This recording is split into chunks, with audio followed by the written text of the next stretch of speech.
I want to say a word about how to get the most out of this course. Now, I have a whole bunch of courses online, and I've got more than 13,000 students, so I kind of know what happens with these. A lot of people will buy them, sign on to them, and they think the game is whipping through. The way you win is to get through the course as fast as you can. Sorry, that's not winning. What's winning is learning and practicing the skills. Now, you know there's knowledge, head knowledge, and then there's skills. Like you could read a book on playing golf or playing tennis or playing the guitar. Can you do it? Are you good at it because you read a book? You have the head knowledge? No, you're not, because you haven't, I play the guitar, so I relate to that. If you haven't, done this, bum, bum, bum, bum, about 10,000 times, you gotta practice. And that's true with any skill at all. So how do you get the most out of this course, which is about building the skills and the habits? Culture is habits. How do you build the habits of continuous improvement in your organization? You gotta practice, folks. Now, here's a recommendation to you.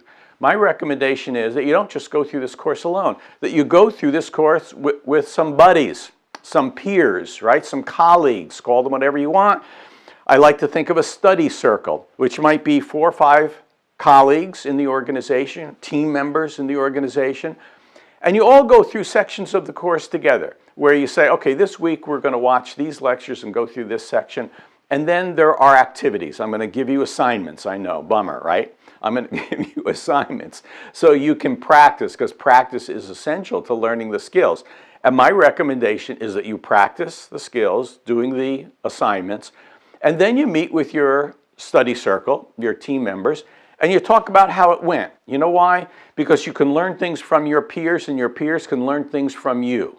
You don't learn best by yourself. You learn best by engaging with other people in what you're learning and sharing your experience and hearing their experience. So I recommend you have a study circle to go through the course with. Third thing, and this is what I call a blended learning model.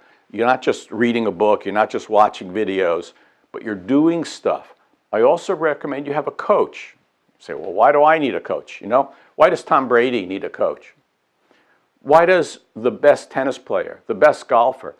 Have you ever noticed that?